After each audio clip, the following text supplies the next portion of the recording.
My son left for work one morning and never came back. 25 years later, I saw his face on the evening news, wearing a billionaire suit and the scar I had stitched into his chin when he was 10. My name is Harold Mercer. I am 72 years old. For most of my adult life, I worked as a forensic auditor. I did not carry a badge or a gun. I carried a briefcase.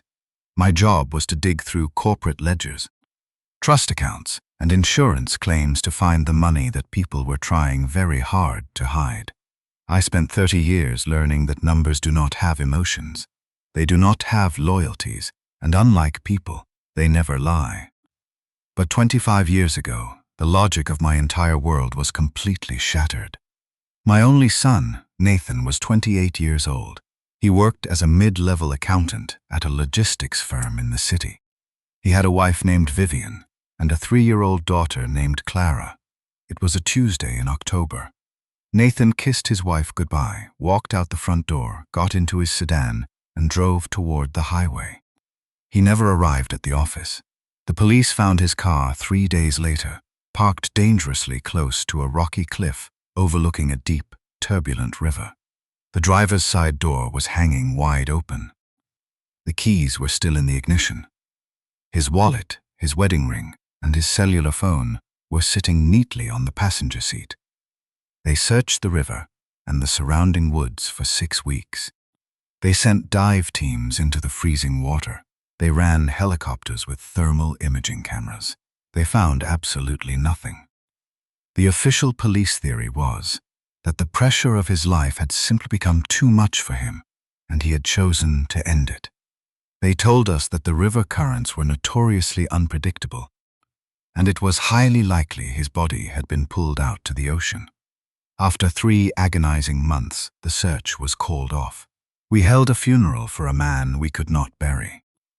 We lowered an empty mahogany coffin into the ground. My wife, Margaret, never recovered. When you lose a child, the grief does not just break your heart. It rewrites your cellular structure. It turns your home into a museum of things that will never be used again.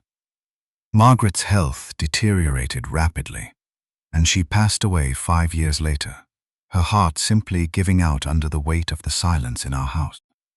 After Margaret died, I was left entirely alone. The only family I had left was my daughter-in-law, Vivian, and my young granddaughter, Clara. In the eyes of the neighborhood, Vivian was a saint. She played the role of the tragic, devoted widow with absolute perfection. She never remarried. She focused all of her energy on raising Clara, and eventually on taking care of me. When I turned 68 and my arthritis began to slow me down, Vivian suggested she and Clara move into my large 4-bedroom suburban house to help me manage the property. I was lonely, and I missed my granddaughter. I agreed. It was the most catastrophic mistake of my life. The takeover was not violent, and it was not immediate. It happened so slowly, so methodically, that by the time I realized I was in a cage, the door had already been locked. Vivian started by managing my mail, claiming my eyesight was getting too poor to read the small print on the bills.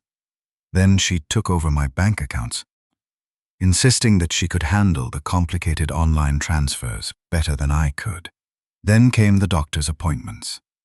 Vivian found a private physician, a man named Dr. Sterling, who seemed perfectly willing to write whatever prescriptions she asked for.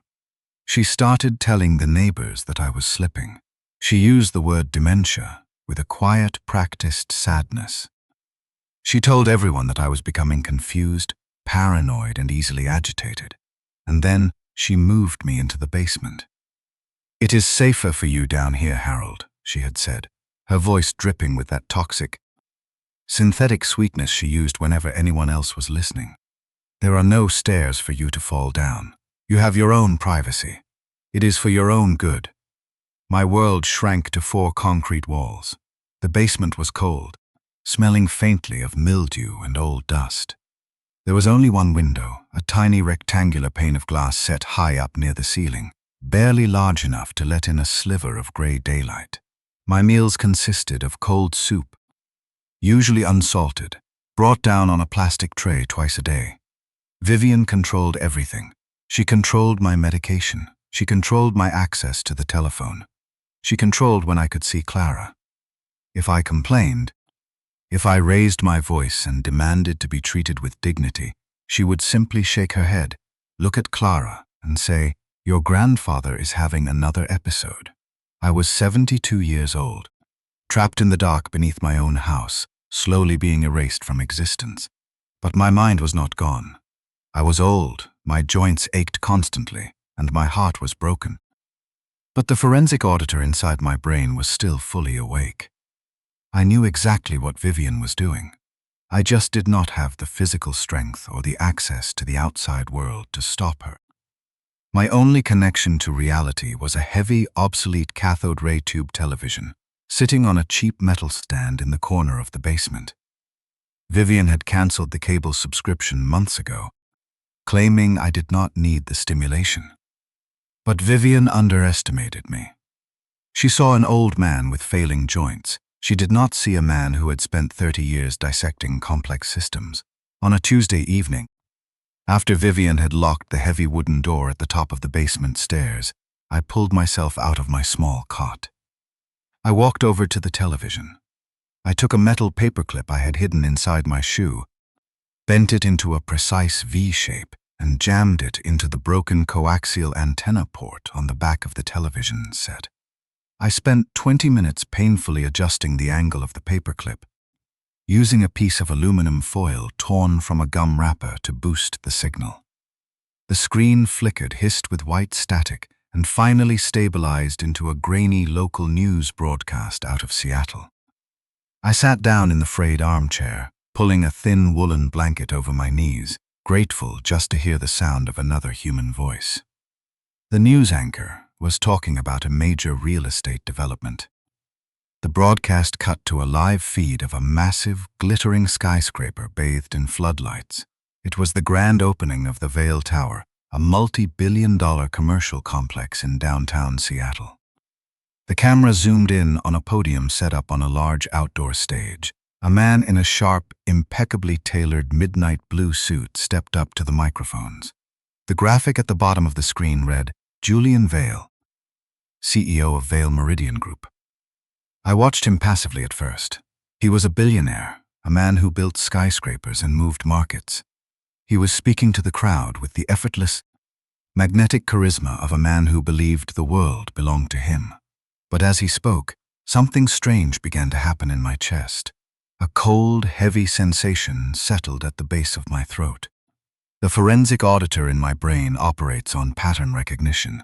It is an instinct trained to spot the tiny, invisible anomalies that do not belong.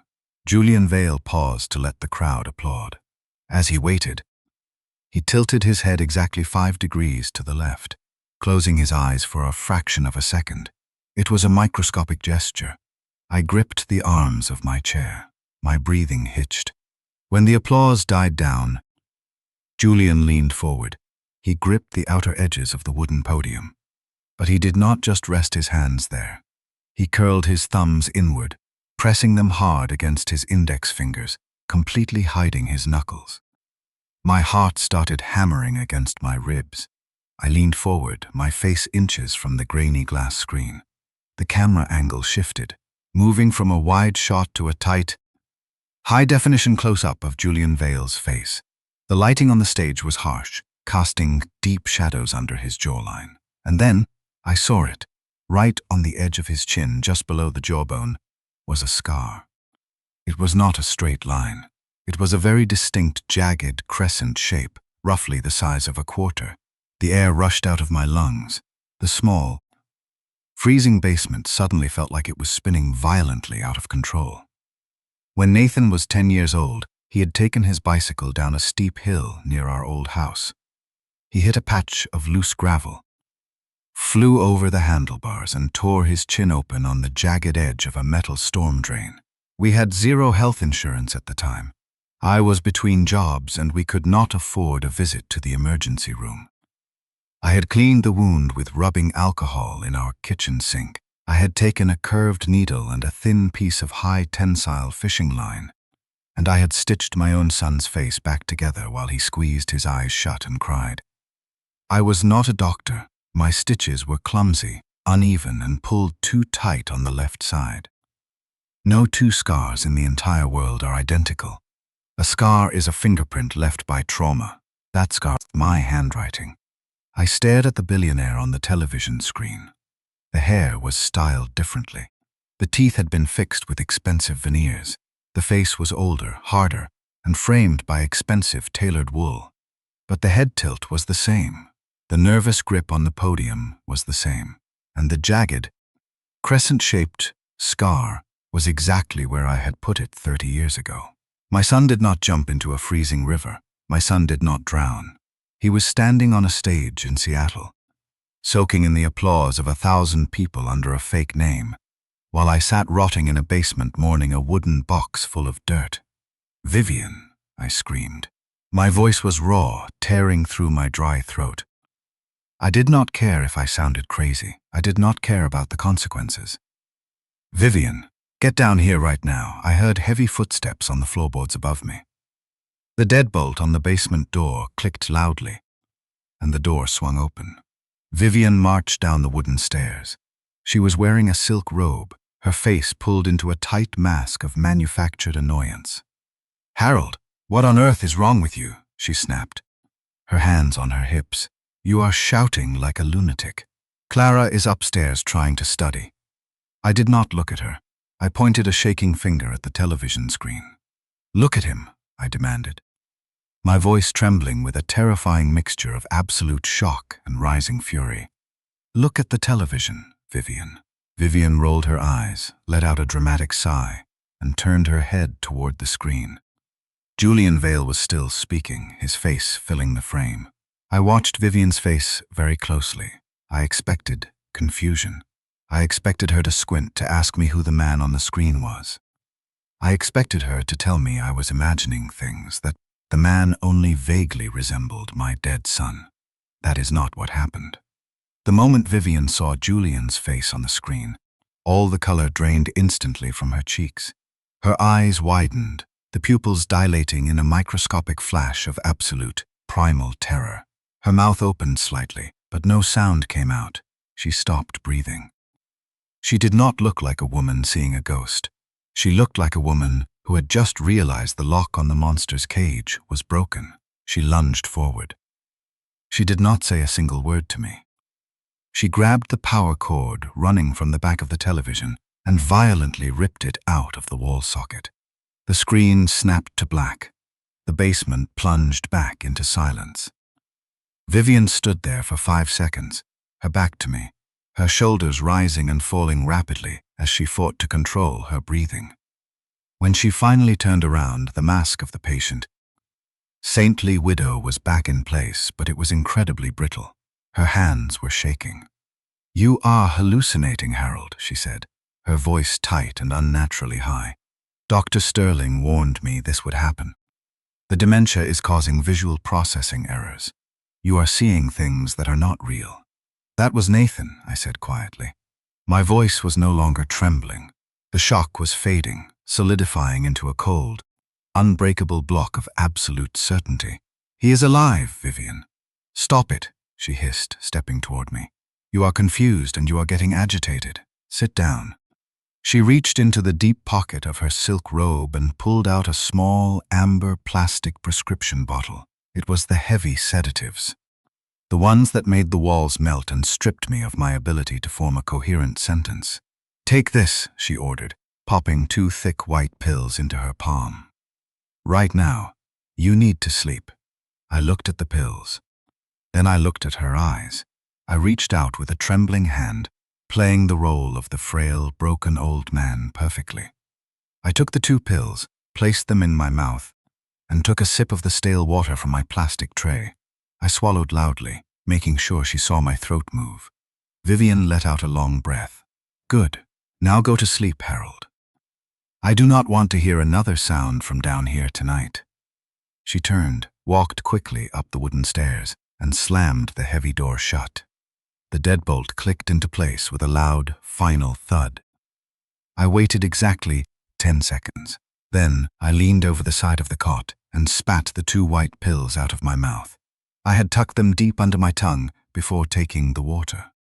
I wiped my mouth with the back of my hand, my heart pounding a slow, steady rhythm of war in my chest. She did not say, "Who is that?" She did not say, "It looks like him." She turned off the television because she knew exactly who was on it. She had known for 25 years. My son and my daughter-in-law had orchestrated an elaborate, flawless illusion. They had faked a death, collected an insurance payout, buried an empty coffin, and let my wife die of a broken heart. They had stolen my entire life, and they had locked me in a basement to ensure the secret stayed buried. They thought grief had made me weak. They thought old age had made me useless. They were wrong. Grief had not made me weak. Grief had only taught me how to wait. I did not sleep that night. I sat in the frayed armchair in the dark basement, staring at the blank screen of the television set, my mind racing through 25 years of memories. I pulled apart every single conversation, every single financial decision, and every single moment of grief I had shared with my daughter-in-law. When you spend your life auditing fraudulent companies, you learn that the lie is never a single event. It is an ecosystem. Vivian had not just lied about a death. She had built an entire ecosystem of deception around it, managing the grief of an entire family while quietly depositing a paycheck. At 7 o'clock the next morning, I heard the heavy floorboards creaking above me. Vivian was awake. I stood up, my knees aching in the damp cold of the basement, and walked silently toward the wooden stairs. At the top of the stairs, there was a heavy door that led directly into the kitchen. But the basement also shared a thin, uninsulated wall with the attached garage. I pressed my ear directly against the cold drywall. I could hear the muffled sound of Vivian's car door opening, but the engine did not start. She was sitting in the driver's seat. She had gone out to the garage because she believed it was the only place in the house where no one, not me and not Clara, could hear her speak. "Julian." Vivian's muffled voice bled through the drywall. She was speaking in a harsh, panicked whisper. "You need to listen to me. I am telling you." He saw the broadcast. There was a pause as the person on the other end of the line spoke. "I do not care if it was a low-resolution feed," Vivian snapped back. "He saw you, Julian. He recognized the scar on your chin. He was screaming your real name." The words hit me like a physical blow. Hearing her say the name Julian out loud, confirming the impossible reality I had seen on the television, felt like a spike being driven through my chest. "He is not manageable anymore," Vivian continued, her voice trembling with anxiety. "He spat out his sedatives last night. I found them on the floor. He is talking about calling the police. If he manages to get out of this house and talk to a detective, they are going to start asking questions about the life insurance payout. They are going to start asking where my monthly income comes from." Another long pause. I held my breath, straining to catch every syllable. "No," Vivian said sharply. "We cannot wait until the end of the month. We need to accelerate the timeline. I have the conservatorship paperwork drafted. I am meeting with Dr. Sterling at 10 o'clock this morning to get the final medical signature. Once I have it, I have the legal authority to commit him against his will." A heavy silence fell over the garage as Vivian listened. "Yes," she finally replied, "Rose Hollow Memory Care. They have a secured lockdown unit. They take away mobile phones and restrict outside communication for the safety of the patients. Once he is checked in, he will never speak to anyone outside the facility again. I will have the transport team here by tomorrow morning." I heard the car door slam shut. Footsteps retreated back into the kitchen. I stepped back from the wall. The cold in the basement had nothing to do with the damp concrete anymore. It was radiating from my own bones. Rose Hollow was notorious. I had audited a Medicare fraud case involving their parent company 10 years ago. It was not a place where the elderly went to be cared for. It was a warehouse. It was a heavily medicated lockdown facility where people who had become inconvenient were essentially buried alive. If Vivian managed to get me through those doors, my life was effectively over. I would be drugged, restrained, and treated as a ward of the state until I died. I had exactly 24 hours to dismantle a 25-year conspiracy. I walked over to the small, cracked telephone jack on the basement wall. I picked up the heavy plastic receiver of the landline phone Vivian had left down here. Dead air, no dial tone. I unscrewed the plastic faceplate and pulled the wires out. The copper line had been cleanly snipped with a pair of wire cutters. I heard the deadbolt at the top of the stairs click open. Vivian walked down, carrying my breakfast tray. She set the bowl of lukewarm oatmeal on the small table. She looked at me, her eyes lingering on the disassembled telephone jack. "Who cut the phone line, Vivian?" I asked, keeping my voice low and raspy. She let out a practiced, deeply patronizing sigh. "No one cut your line, Harold," she said softly. "You are confused again. You took the phone apart last week because you thought the government was listening to you. This is exactly why you need professional care. You are becoming a danger to yourself." I looked at her. It was terrifying how easily the lies slipped out of her mouth. She did not even blink. "Eat your breakfast." "Harold," she said, turning toward the stairs, "I have some errands to run this morning. I will be back in a few hours. Try to get some rest." She walked up the stairs, the heavy wooden door shut. The deadbolt engaged with a heavy metallic clank. A few minutes later, I heard the garage door open and the sound of her car pulling out of the driveway. I was alone in the house. Clara was at work at a local architectural firm, and she would not be home until 4 o'clock. I walked over to the corner of the basement. Sitting under a pile of old moving blankets was a rusted, dented metal filing cabinet. Vivian had forced me to clean out my upstairs office a year ago, dumping all my old paperwork down here to rot. I pulled out the bottom drawer. It was filled with old tax returns and utility bills. I reached past the folders, pressing my fingers against the very back of the metal drawer. I found the small, recessed latch and pressed it. The false bottom popped open. Inside, wrapped in an oiled leather pouch, was my old lockpick set. During my time as a forensic auditor, I occasionally worked with private investigators who needed access to locked filing cabinets and desk drawers in corporate offices. One of them had taught me how to bypass basic pin tumbler locks. I had not used the tools in 15 years, but muscle memory is a powerful thing. I walked up the wooden stairs and knelt in front of the heavy basement door. The deadbolt was a standard 5-pin commercial lock.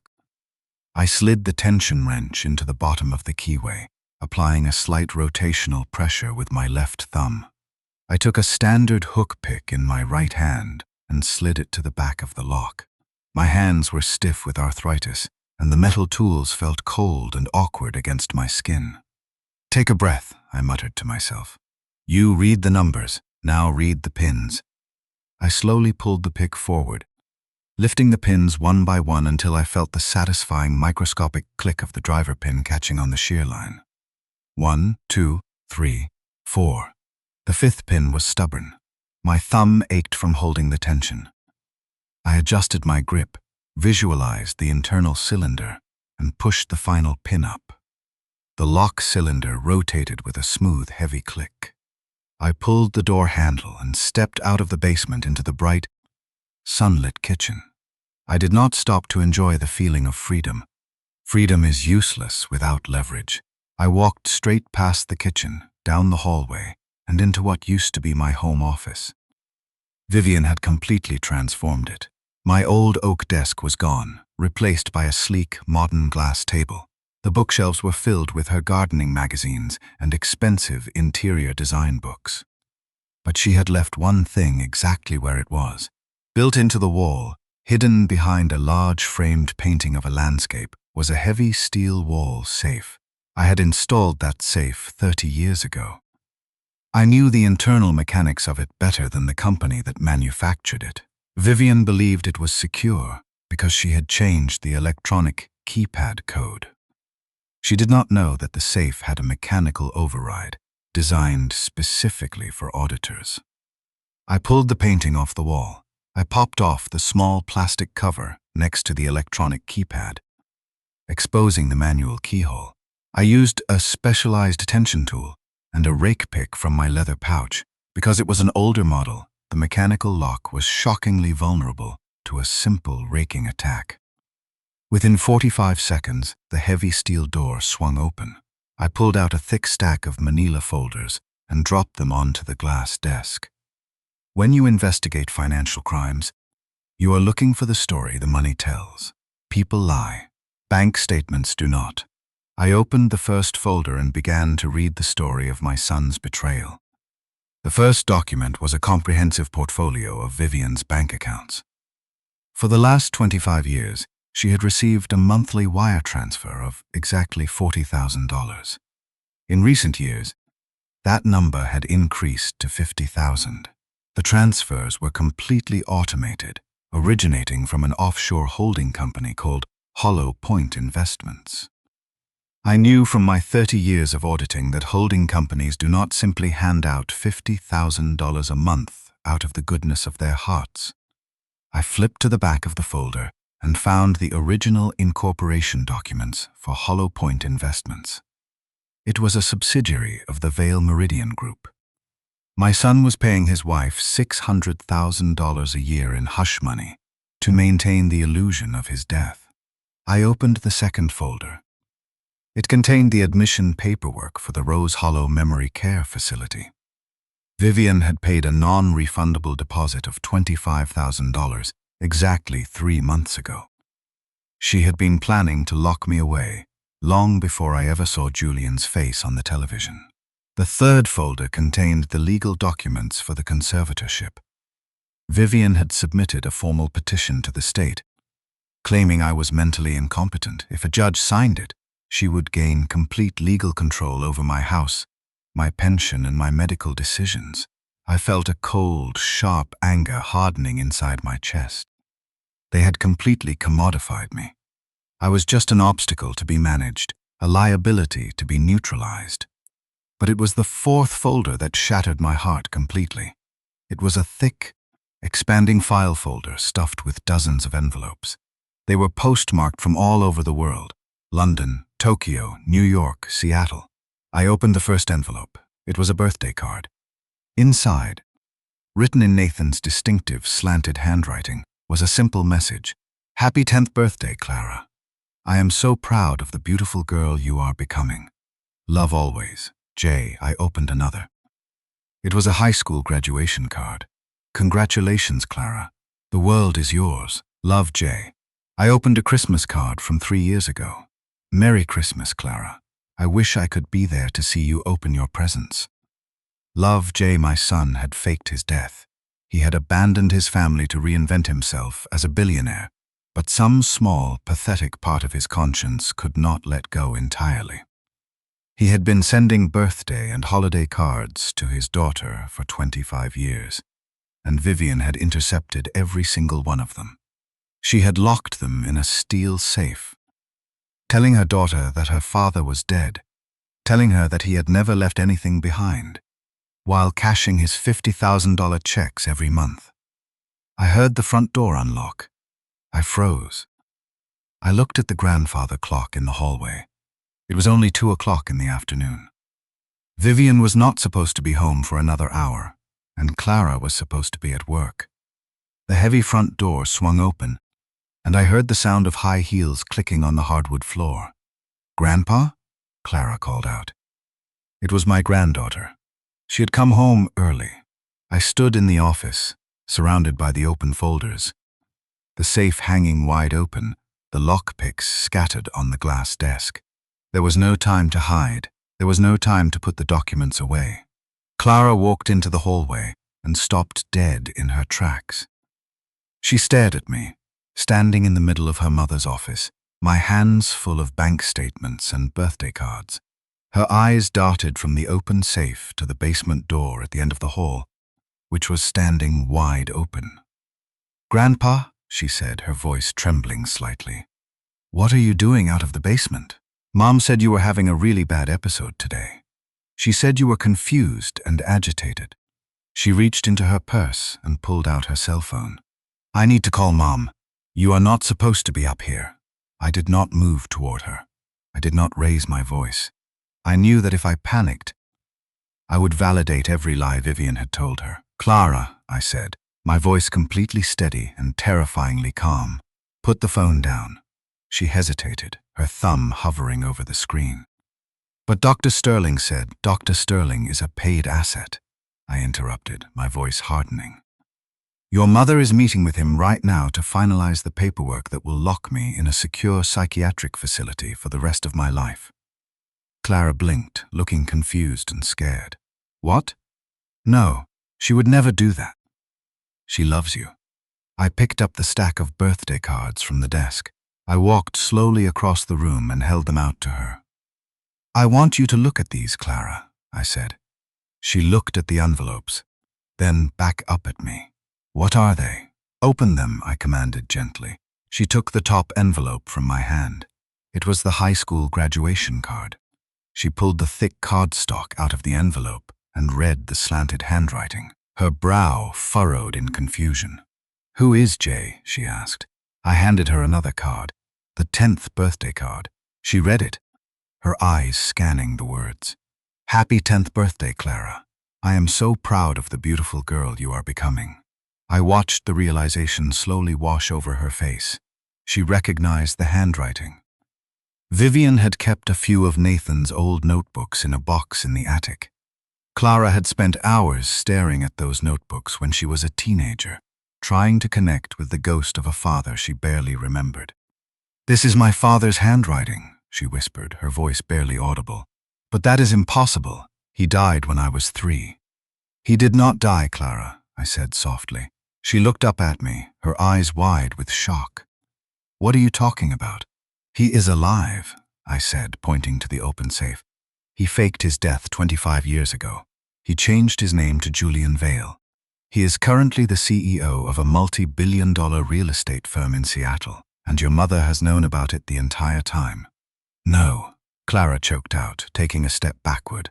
"No, that is insane. You are having an episode." I picked up the folder containing the bank statements and handed it to her. "Look at the numbers, Clara. Numbers do not have episodes. Numbers do not hallucinate. Your mother receives $50,000 a month from a holding company owned by Julian Vale. She has been taking hush money for 25 years to keep the secret." Clara stared at the bank statements. She saw her mother's name. She saw the massive recurring deposits. She saw the dates stretching back over 2 decades. Her hands began to shake. The reality of her entire life was violently collapsing around her. Everything she believed about her tragic, heroic mother, everything she believed about her dead father, was a calculated, heavily funded lie. "She hid these from me," Clara whispered, looking down at the birthday cards. "I spent my entire childhood wondering why he left me nothing, why he never said goodbye. And she had these locked in a safe while she cashed his checks." "Your mother did not just bury my son," I said quietly. "She buried your father while he was still writing to you."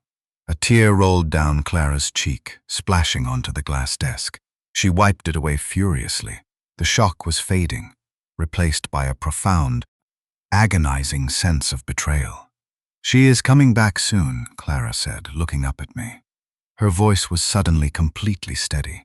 "She said she had an appointment, but she told me to come home early to check on you.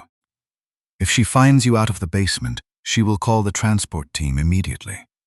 "I know," I said. "I need to get out of this house, but my bank accounts are frozen and my phone line is cut." Clara did not hesitate. She dropped her purse onto the desk and pulled out her wallet. She handed me $300 in cash. Then she pulled a sleek black credit card from the leather slot and pressed it into my hand. "Take it," she said. "It is in my name. Mom does not monitor this account." She walked over to the hallway closet and pulled out a heavy, dark wool peacoat. She draped it over my shoulders. Then she reached into her pocket and handed me her spare cell phone. "Go out through the back door," Clara instructed, her voice crisp and urgent. "Walk through the woods to the main road. There is a bus stop exactly 1 mile south. It will take you straight to the Central Transit Station." I looked at my granddaughter. I saw the same fierce, analytical intelligence in her eyes that I had used my entire career. She was not a victim anymore. She was waking up. "What are you going to tell her?" I asked. "I am going to tell her the basement door was open when I got home," Clara replied, her jaw set in a hard line. "And then I am going to watch her lie to me." I reached out and hugged her tightly. It was the first time I had held my granddaughter in over a year. She hugged me back, burying her face in my shoulder. "Be careful, Grandpa," she whispered. I pulled away, turned and walked out the back door. Stepping into the cold afternoon air, I walked quickly through the woods, the dead leaves crunching under my shoes. For the first time in 25 years, someone in that house believed me, and that was enough to open the cage. The bus ride from the suburbs to the Central Transit Station took 45 agonizing minutes. Every time the doors hissed open, I expected to see a uniformed police officer step aboard. But Vivian had not realized I was gone yet. She was still sitting in Dr. Sterling's office, methodically signing the paperwork that would end my life. I arrived at the main transit hub in downtown San Jose just before 4:30. I walked directly to the ticketing counter and purchased a one-way, overnight bus ticket to Seattle, Washington. I used the sleek black credit card Clara had given me. The transaction went through. The clerk handed me a printed ticket. I boarded the heavy, double-decker interstate bus, taking a seat near the back window. As the air brakes hissed and the bus began to merge onto the northbound highway, I pulled out the spare cell phone Clara had slipped into my coat pocket. It was a sterile, prepaid smartphone she kept in her car for emergencies. I turned it on and opened the internet browser. I typed in the name Elias Crow.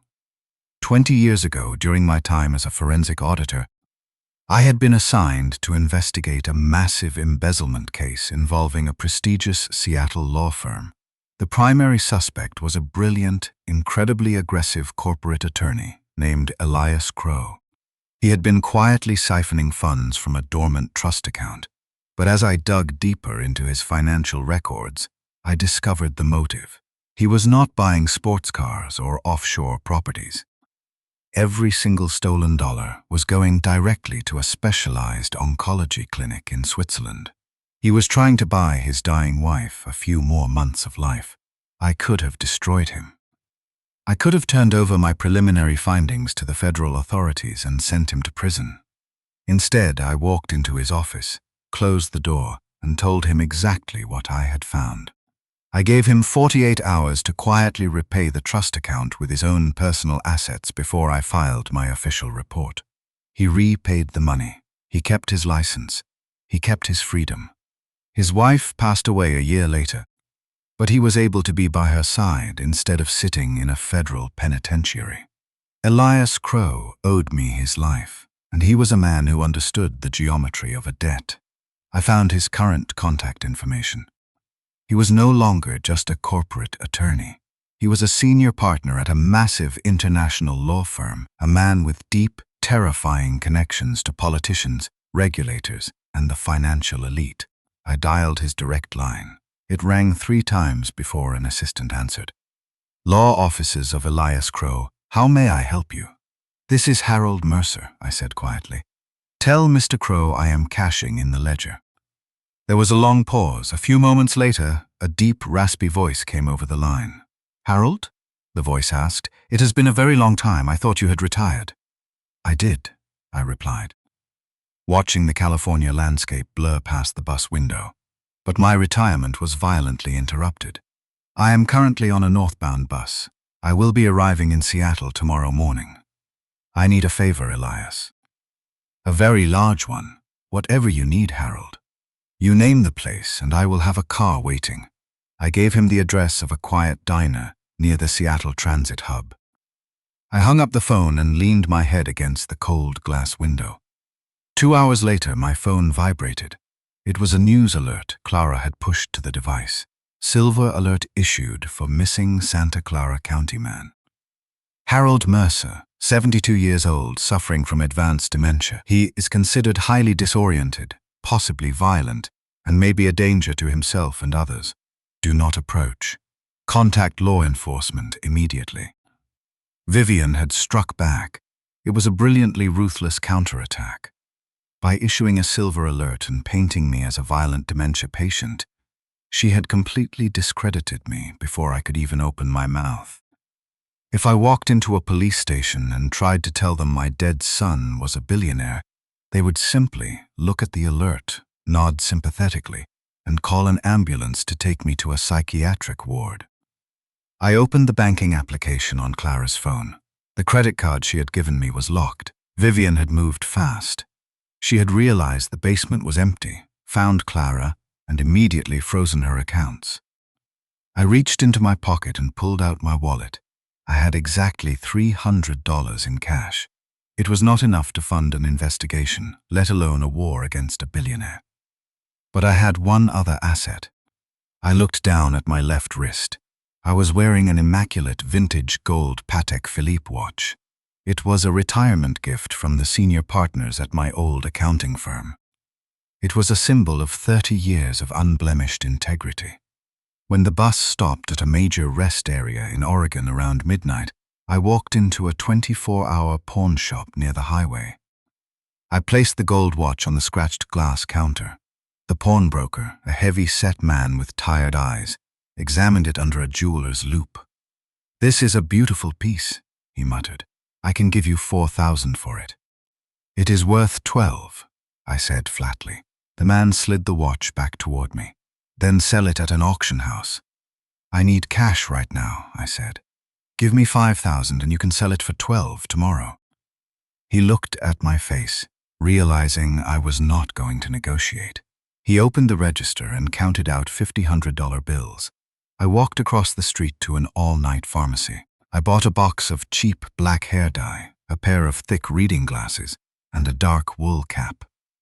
In the small fluorescent-lit bathroom of the rest stop, I washed the gray out of my hair, replacing it with a harsh, unnatural black. I put on the glasses and pulled the cap down low over my forehead. When I looked in the mirror, Harold Mercer was gone. I looked exactly like an exhausted, anonymous drifter. I arrived in Seattle at 9 in the morning. Elias Crow was waiting for me in the back booth of the diner.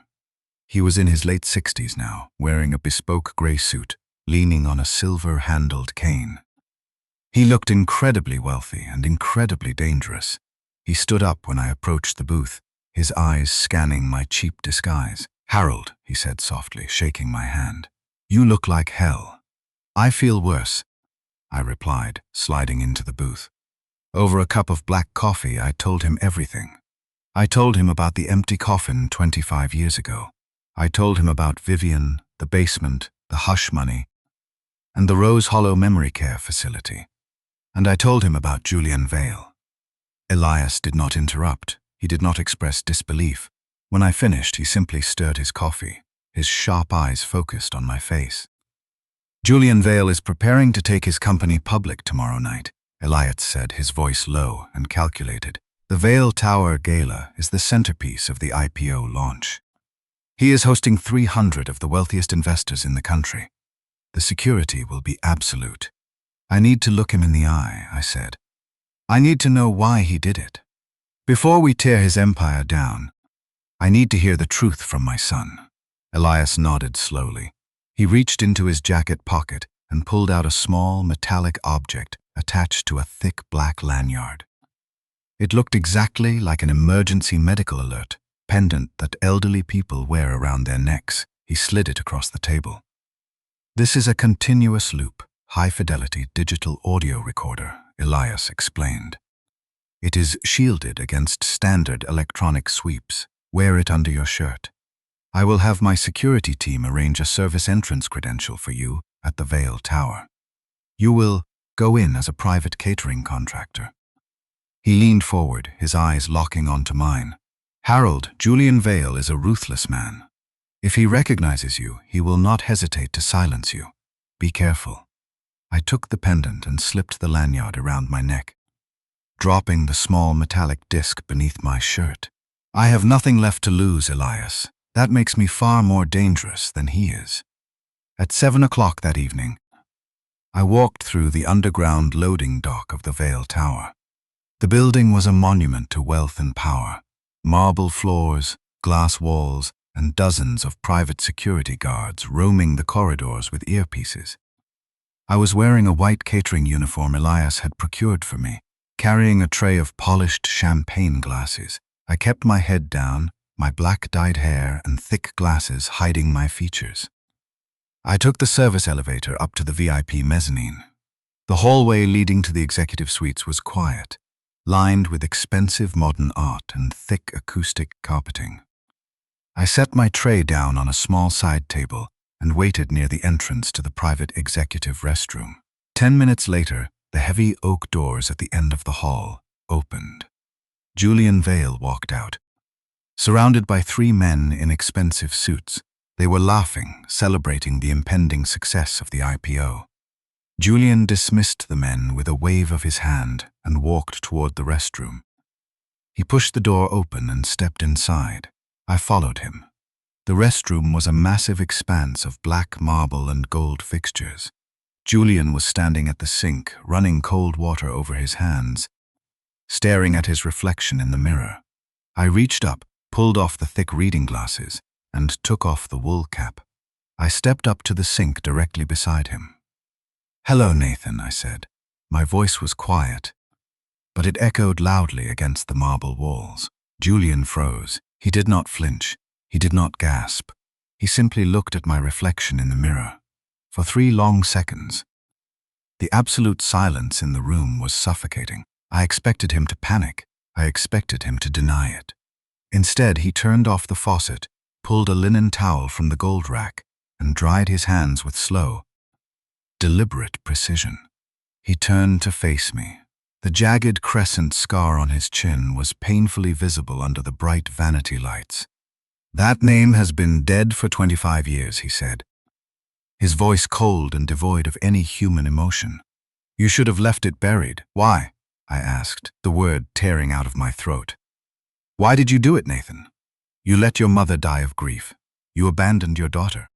You let Vivian lock me in a basement like an animal." "Why?" Julian scoffed, tossing the linen towel onto the marble counter. "Because Nathan Mercer was a weak man with a dead-end life. I was an accountant making $60,000 a year, drowning in debt, staring down the barrel of a mediocre existence." He stepped closer to me, his eyes burning with arrogance. "I had been skimming money from the logistics firm," Julian admitted casually, as if he were discussing the weather. "Not a lot, just enough to breathe. But I knew you were starting to ask questions about my finances. You were a forensic auditor, Dad. You were going to catch me. You were going to send your own son to prison because of your pathetic obsession with integrity." I stared at him, horrified. "You faked your death to avoid a grand larceny charge?" "I faked my death to be reborn," Julian sneered. "The life insurance payout gave me seed capital. Vivian played the grieving widow perfectly. And I took that money and built an empire." He leaned in, his face inches from mine. "You spent 25 years mourning me, Dad. I spent 25 years becoming someone worth mourning. Julian Vale is the man I deserve to become. Nathan Mercer died because he was supposed to. She was going to put me in Rose Hollow," I whispered, my hands clenching into fists. "She was going to let me rot in a lockdown ward." Julian let out a short, hollow laugh. "You were supposed to fade quietly, old man. You became expensive. You became a liability." He reached into his jacket and pulled out a sleek smartphone. He hit a button on the side. "Security. We have a breach in the VIP restroom on the mezzanine level," Julian said into the phone. "There is a homeless man in a stolen catering uniform. He appears to be suffering from severe dementia. He is harassing me." "Julian," I warned, taking a step toward him. Before I could say another word, the heavy wooden door of the restroom burst open. 2 massive security guards charged into the room. Julian did not even blink. "Get this trash out of my building," he ordered, turning his back on me. The first guard grabbed me by the shoulder. violently spinning me around. I stumbled, my arthritic knees buckling under the sudden force. The second guard grabbed me by the collar of my catering jacket and shoved me hard against the marble wall. The air was knocked out of my lungs. I tasted blood as my lips split against my teeth. They did not arrest me. They dragged me down the service elevator, hauled me through the loading dock, and literally threw me out the back door into a dark, rain-soaked alleyway.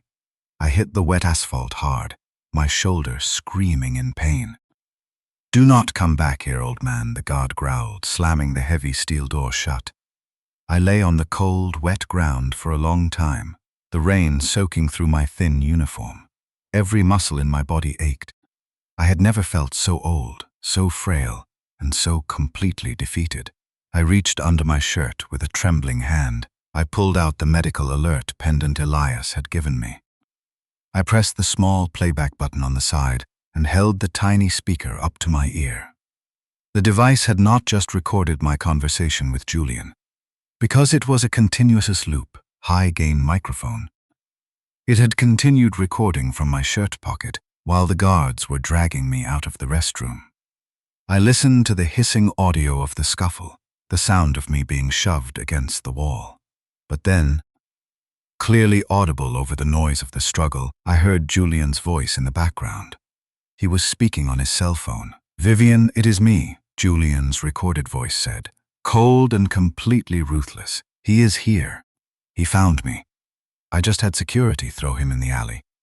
Yes, I know about the silver alert. Listen to me very carefully. If he talks to anyone, make it look like a robbery. I do not care how old he is. I care that he is breathing." I stopped the recording. The pain in my shoulder suddenly vanished, replaced by a surge of pure, blinding adrenaline. He was not just a thief. He was not just a fraud. My son had just ordered a hit on my life. I slowly pushed myself off the wet asphalt. I wiped the blood from my mouth and stood up straight. I reached into my pocket, pulled out the burner phone, and dialed Elias Crow's number. "I have it, Elias," I said, staring up at the glittering, arrogant spire of the Vale Tower. "Pick me up. My son had thrown me into the gutter." He did not realize gutters carry everything downhill, including blood, secrets, and money. Elias Crow did not send a junior associate to pick me up. 10 minutes after I called him, a black luxury sedan pulled into the dark alley behind the Vale Tower. Elias was sitting in the back seat. When he saw my bleeding lip and my soaked, torn catering uniform, his expression darkened into something terrifyingly cold. He drove me directly to a private penthouse overlooking the Seattle skyline. He had a discreet concierge doctor waiting for me in the living room. The doctor cleaned my split lip, checked my ribs for fractures, and gave me a mild anti-inflammatory injection for the pain. After the doctor left, I sat in a leather armchair across from Elias. I placed the medical alert pendant on the glass coffee table between us. I pressed play. Elias listened in absolute silence. He listened to the physical struggle in the restroom. He listened to Julian calling me a liability, and then he listened to the phone call. "If he talks to anyone, make it look like a robbery. I do not care how old he is. I care that he is breathing." When the recording ended, Elias slowly tapped his silver-handled cane against the hardwood floor. He looked at me, his eyes filled with a quiet, lethal intensity. 20 years ago, you walked into my office and handed me a lifeline," Elias said softly. "You could have destroyed my career, my reputation, and my freedom. But you looked at my medical bills, you looked at my dying wife, and you chose mercy. You saved my life by knowing when not to expose a man." He stood up, walking over to the floor-to-ceiling window, looking down at the glittering lights of the Vale Tower in the distance. "Tonight, Harold, I am going to save yours by exposing one." We had exactly 20 hours before the Vale Meridian Group initial public offering was scheduled to go live. We did not hire hackers. We did not try to bypass corporate firewalls. You do not need to break into a system if you know how the system is built. We used the most devastating weapon in the financial world, a verifiable paper trail. Elias mobilized his entire legal team. He pulled 3 senior partners and a half-dozen paralegals out of bed. They worked through the night in the penthouse dining room, constructing a financial spiderweb that spanned 2 decades. We started with the beginning. We pulled the original life insurance payout documents from 25 years ago. $2.5 million had been paid to Vivian Mercer. Then, we followed the money. Vivian had moved $1.8 million into a holding account. From there, the money was wired to an offshore shell company called Holloway Holdings. Elias's team pulled the corporate registry for Holloway Holdings. The primary beneficiary was a man named Julian Vale. It was the seed capital he had used to purchase his first 3 commercial properties in Seattle. Then we pulled the records from the open safe in Vivian's office. We documented the monthly $50,000 hush payments, transferring from Vale Meridian entities back into Vivian's personal accounts. We attached the conservatorship petition and the Rose Hollow Memory Care deposit receipt, proving an active conspiracy to neutralize me. But we needed one more thing. We needed proof of life. We needed to prove that Nathan Mercer did not die on that Tuesday in October 25 years ago. Elias's lead investigator found it at 4 in the morning. It was a digital archive of a toll booth camera near the Canadian border, time-stamped 3 hours after Nathan's car was found abandoned near the cliff. The photograph was grainy, but it clearly showed Nathan sitting in the passenger seat of a rented sedan, looking back over his shoulder. By 6 in the morning, we had a 70-page evidentiary package. It was an airtight, undeniable narrative of wire fraud, insurance fraud, money laundering, elder abuse, and a conspiracy to commit attempted murder. Elias did not take it to the local police. He took it directly to a federal judge he had known for 30 years, alongside the regional director of the Securities and Exchange Commission. When a federal judge hears a recording of a billionaire CEO ordering a hit on a 72-year-old man to cover up a decades-old insurance fraud, the judicial system moves with terrifying speed. By noon, Elias had secured an emergency court order. The initial public offering was secretly halted, and every single asset tied to Julian Vale and Vivian Mercer was frozen. They did not know it yet. We wanted the trap to snap shut in public. At 7 o'clock that evening, the grand ballroom of the Vale Tower was packed with 300 of the wealthiest investors, politicians, and media executives in the Pacific Northwest. The room was bathed in golden light, filled with the sound of a string quartet and the clinking of crystal champagne flutes. I walked through the front doors of the ballroom. I was not wearing a cheap disguise or a stolen catering uniform. I was wearing a bespoke dark charcoal suit Elias had procured for me. My hair had been washed and styled. I walked with my head held high, my back perfectly straight. Elias walked on my right, and Clara walked on my left. She had flown into Seattle that afternoon, completely ignoring Vivian's frantic phone calls. When Elias had presented her with the option to stay out of the crossfire, Clara had refused. She wanted to stand exactly where she was. We stopped near the back of the ballroom as Julian Vale stepped up to the main stage. The crowd erupted into applause. Julian smiled, raising his hands to quiet the room. He was wearing a stunning tuxedo, looking like a king standing at the absolute pinnacle of his empire. Vivian was standing in the front row, wearing a designer evening gown, playing the role of the proud, supportive family friend. "Thank you," Julian said, his voice smooth and confident over the state-of-the-art sound system. "Tonight is not just about a building. Tonight is about the future. People often ask me about the secret to my success. I tell them it is simple. Legacy is not where you come from. Legacy is what you have the courage to build." He paused, tilting his head exactly 5 degrees to the left. I stepped forward, moving away from the crowd, walking straight down the center aisle toward the stage. Julian saw me. He stopped speaking. His hands gripped the edges of the podium, his knuckles turning white. The charming, arrogant smile completely vanished from his face. He stared at me, his eyes wide with a mixture of disbelief and sudden, suffocating panic. Vivian turned to see what he was looking at. When she saw me walking down the aisle in a tailored suit, she let out a sharp gasp, stumbling backward into a cocktail table. "Ladies and gentlemen," Julian stammered, his voice suddenly tight and erratic. "I apologize. We have a security issue. This man is mentally ill. He is a disturbed individual who has been stalking my family. Security, remove him immediately." 4 heavy-set security guards stepped out from the edges of the ballroom, moving rapidly toward me. Before they could reach me, Clara stepped out from the crowd and stood directly in front of me, blocking their path. "No," Clara said. Her voice was not loud, but the microphone on the podium picked it up perfectly. The guards hesitated, recognizing her as one of Julian's VIP guests. "He is not a stalker," Clara continued, turning to look directly at Julian and Vivian. "He is Harold Mercer. He is my grandfather, and my mother lied to me about him my entire life." The ballroom descended into absolute, stunned silence. 300 pairs of eyes shifted from Clara to Vivian, and finally up to Julian on the stage. At that exact moment, Elias Crow signaled the audiovisual technician at the back of the room.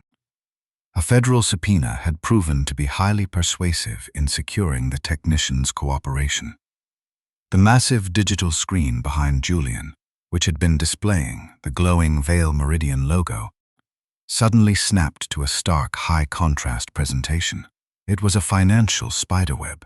The graphic was simple, clear, and absolutely devastating. It showed the original $2.5 million insurance payout flowing into Vivian Mercer's bank account. It showed the wire transfer to Holloway Holdings.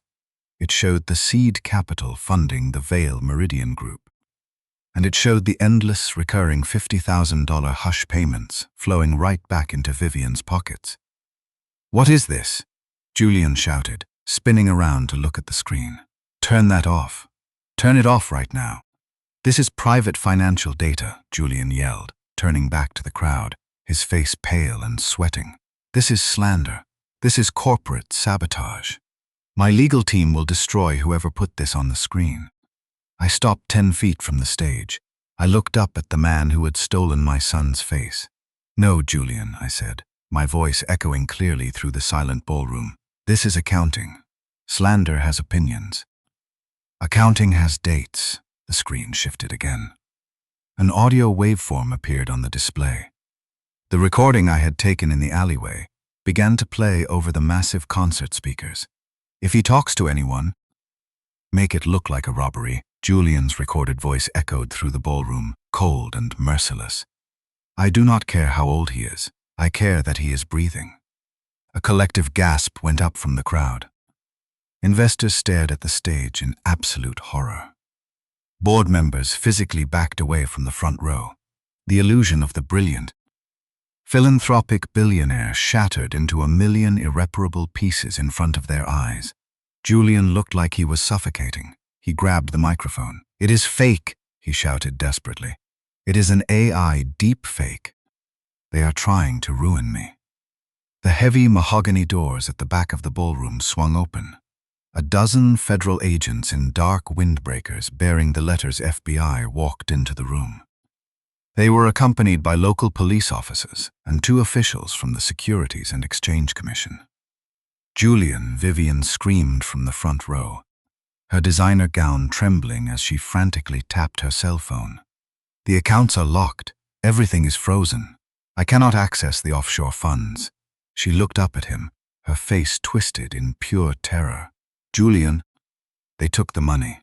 I looked at my son. His empire was burning to the ground in real time.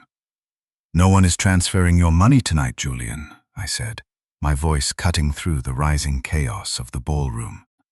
"The court already froze it. You are standing in a room full of the wealthiest investors in the city, and you do not own a single thing you can move." Julian staggered backward on the stage. He looked at the federal agents moving toward the stairs. He looked at the investors turning their backs on him, pulling out their phones to call their legal departments. The IPO was dead. The company was dead. "I am Julian Vale," he screamed, his voice cracking with hysteria. "I built this city. You cannot do this to me." He pointed a shaking finger at me. "I am a billionaire." "No," I said softly. "Nathan Mercer stole a death. Julian Vale spent 25 years laundering it." Two federal agents walked up the steps of the stage. They grabbed Julian by the arms, spun him around, and snapped a pair of heavy steel handcuffs around his wrists. He did not fight them. His legs simply gave out, and they had to hold him up by his armpits. In the front row, a female agent placed Vivian in handcuffs. Vivian was sobbing hysterically, screaming that she had been manipulated, that it was all Julian's idea, desperately trying to trade her son's life for her own. I stood in the center aisle with Clara and Elias, watching them drag Julian Vale off the stage. As he was pulled past me, Julian locked eyes with me one final time. There was no arrogance left. There was only the hollow, empty stare of a man who realized he had just lost his soul for a second time. He had spent 25 years building a name. I destroyed it by saying the one he was born with. The collapse of the Vale Meridian Group was not a quiet event. It was a spectacular multi-billion-dollar implosion that dominated the national news cycle for months. When the federal government freezes the assets of a major real estate development firm, the ripple effects are immediate and catastrophic. Julian Vale had built his entire empire on leverage, utilizing complex debt structures and offshore collateral to fund his massive skyscrapers. The moment the Securities and Exchange Commission halted his initial public offering and locked his accounts, his creditors panicked. Banks called in their loans. Private equity firms filed emergency injunctions. Within 48 hours of his arrest at the gala, Julian Vale was bankrupt. But the financial ruin was only the beginning. A federal grand jury indicted Julian on 42 separate counts, including wire fraud, insurance fraud, money laundering, corporate conspiracy, elder abuse, and conspiracy to commit attempted murder. Vivian Mercer did not fare much better. She was indicted as a co-conspirator on almost every charge. The most satisfying part of the legal proceedings was watching the two of them tear each other apart. When you build a relationship entirely on a foundation of stolen money and shared guilt, there is no loyalty left when the walls begin to close in. Vivian immediately tried to cut a deal with the federal prosecutors. She claimed that she had been a victim of Julian's manipulation. She told the investigators that Julian had forced her to fake the death, and that he had threatened her life if she did not keep me locked in the basement. Julian, realizing that his wife was trying to trade his life for a reduced sentence, struck back with absolute venom. He released audio recordings of Vivian demanding higher monthly hush payments. He provided emails proving that Vivian was the one who had actively researched and selected the Rose Hollow Memory Care Facility, and that she was the primary architect of the conservatorship plan. They were two starving wolves locked in a cage, violently devouring each other to survive. It did not work for either of them. The prosecution used their mutual accusations to strengthen the case against both of them. 6 months after the arrest at the gala, I received a request from the Federal Detention Center in Seattle. Julian Vale wanted to see me. Elias Crow advised me against going.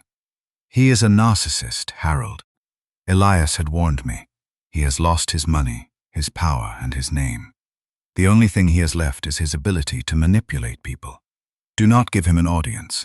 "I know," I had replied, "but I am not going there to listen. I am going there to look at him."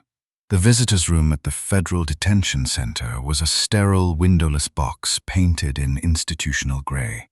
I sat on a hard metal chair bolted to the floor, staring through a thick pane of bulletproof glass. A heavy steel door opened on the other side of the glass. A guard led Julian into the room. He was wearing a standard-issue orange jumpsuit. His perfectly styled hair had grown out, showing heavy patches of gray. He looked exhausted, pale, and remarkably small. Without the tailored suits, the private jets, and the terrifying weight of his wealth, he was just a desperate, aging man facing a very long time in a concrete cell. He sat down across from me, and picked up the black plastic telephone receiver. I picked up mine. "Dad," Julian said. His voice was trembling. His eyes were red, welling up with tears. "Thank you for coming. I know you hate me. I know you have every right to hate me. But I need you to know the truth. I did not say anything. I just watched him." "I panicked 25 years ago," Julian continued, leaning closer to the glass, his voice cracking with emotion. "I was in debt. I had made some terrible mistakes at the logistics firm. I thought they were going to arrest me. I was terrified of disappointing you. I was scared, Dad. I am still your son. Please, you have to talk to the prosecutors. Tell them I was not in my right mind. Tell them I am not a monster." I looked at his face. I looked at the jagged, crescent-shaped scar on his chin. I remembered the 10-year-old boy sitting on the kitchen table, biting his lip and squeezing his eyes shut, while I carefully pushed a needle and fishing line through his torn skin. I remembered the overwhelming protective love I had felt for that boy. But then, the memory shifted. I remembered the smell of mildew in the basement. I remembered the bowl of cold, unsalted soup. I remembered the heavy sedatives Vivian forced down my throat. I remembered the Rose Hollow admission papers. And I remembered the cold, ruthless voice on the audio recording, ordering a security team to make my death look like a robbery. He was crying now, tears streaming down his face, pressing his hand against the thick glass. "Please, Dad." My voice was perfectly calm when I finally spoke. "My son died 25 years ago," I said. Julian stopped crying. The manufactured sorrow vanished from his eyes, replaced by a flash of desperate panic. "What? No, I am right here." "You are not Nathan Mercer," I continued, my voice steady and cold. "Nathan Mercer was a man who kissed his wife goodbye and drove into a river. You are just the man who stole his face." I hung the heavy black receiver back onto the metal hook. I stood up, turned my back on the glass, and walked out of the visitor's room. I did not look over my shoulder. I did not need to. A week later, Julian Vale and Vivian Mercer both signed a comprehensive legal settlement drafted by Elias Crow. In exchange for my agreement not to pursue civil damages against the remaining scraps of their frozen assets, they permanently surrendered all legal claims to the Mercer family house, my pension, and any right to contact Clara. They were sentenced the following month.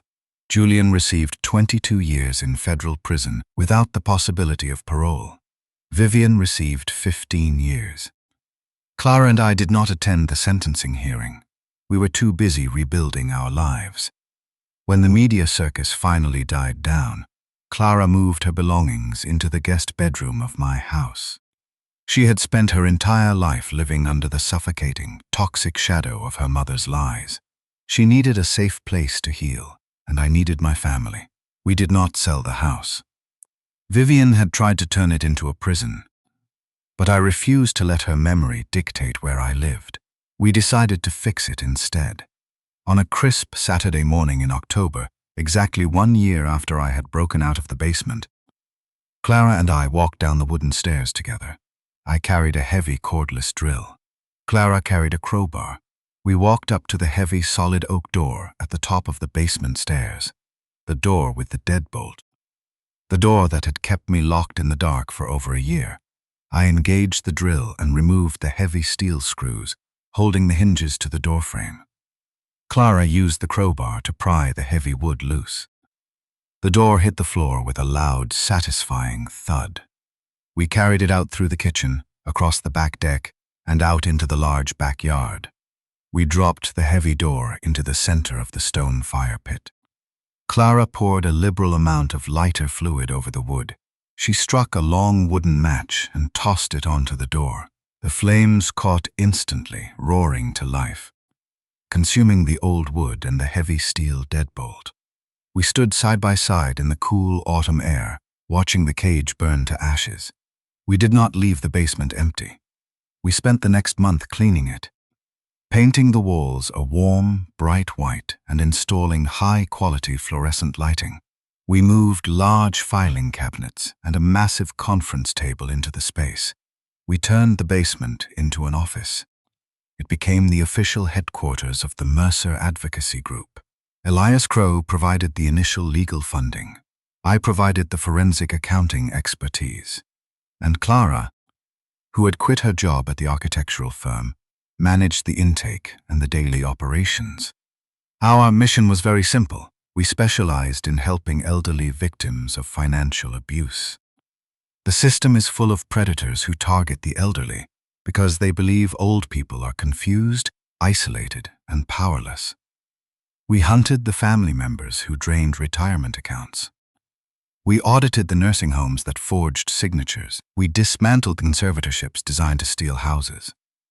We investigated the people who cut phone lines, administered unnecessary sedatives, and locked their own parents away for financial gain.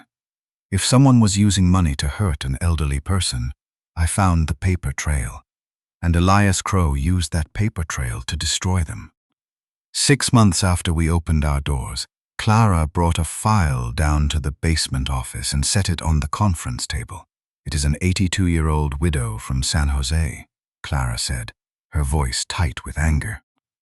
Her grandson was given power of attorney last year to help her manage her medical bills. Since then, she has received 3 eviction notices and her phone service was shut off. I opened the file and began scanning the bank statements. It took me less than 3 minutes to spot the pattern. There were massive, recurring cash withdrawals from the widow's pension account. Always occurring on a Friday night, always originating from an ATM located inside a local casino. I looked at the numbers. They were screaming the truth.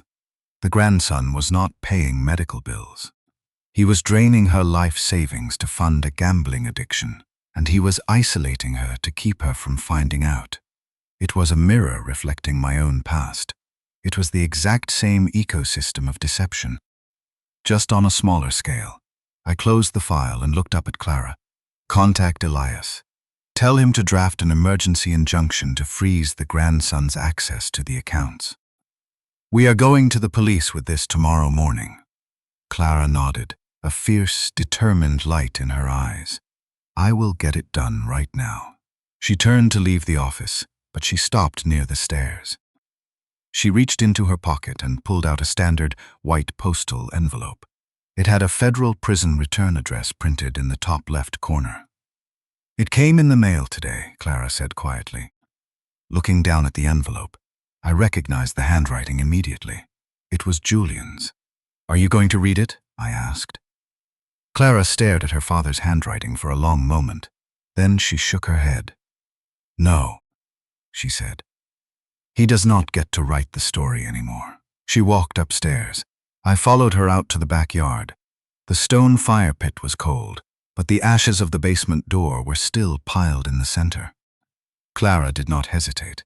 She dropped the unopened letter into the ashes, struck a match, and set the envelope on fire. We watched it curl and turn black, the words inside disappearing forever. I put my arm around my granddaughter's shoulders. "Family does not leave you in the cold, Clara," I said softly, watching the last embers of the letter burn out. "Family is the people who bring you a blanket." She leaned her head against my shoulder. "I know, Grandpa." Later that evening, after Clara had gone to bed, I walked out onto the front porch of the house. The suburban street was quiet, bathed in the soft, orange glow of the streetlights. Next to the front door was a small brass switch. It controlled the porch light. For 25 years, every single night before I went to bed, I had flipped that switch. I had left the bright porch light burning through the darkness, holding onto a tiny, desperate shred of hope that Nathan might suddenly appear in the driveway, lost but finally coming back to us. I looked at the light. I thought about the man in the federal prison. I thought about my granddaughter sleeping safely upstairs. I thought about the files waiting for me on the desk in the basement. I reached out and pressed the brass switch. The porch plunged into darkness. For 25 years, I left the light on for a son who was never coming home. That night, I turned it off, not because I had given up, but because I was finally home myself.